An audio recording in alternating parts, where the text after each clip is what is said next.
Hello everyone, আমি পাপিয়া। এটা আমার চ্যানেলের প্রথম ব্লগ। আসলে আমি নতুন চ্যানেল খুলেছি আর কাজটাও সবে সবে শুরু করেছি। আর এটাই আমার চ্যানেলের প্রথম ব্লগ। তো এই দিনটা ছিল আমার ভাসুরের ছেলের বিয়ের দিন। তো সেখানে যাব বলে এই যে রেডি হচ্ছি। বিয়ে বাড়িটা হচ্ছে আমাদের হাওড়া জেলার 58 গেটে। আমি থাকি কলকাতা ঠাকুরপুকুরে। ওখানে যাব এখন। তো রেডি হয়ে নিচ্ছি। এখান থেকে এখন বাইকে করে যাব অতটা দূরে।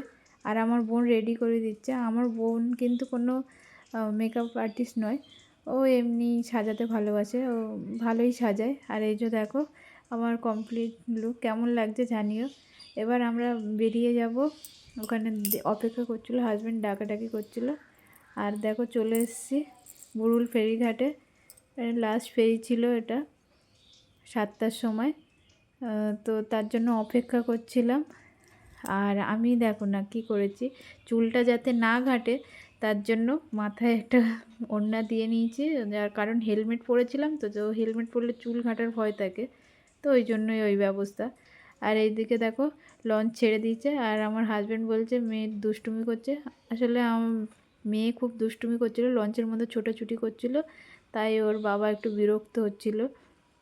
আমরা এখান থেকে গিয়ে সোজা এবার বিয়ে বাড়ি চলে যাব, কারণ আমাদের যেতে যেতে একটু লেট হয়েছিল।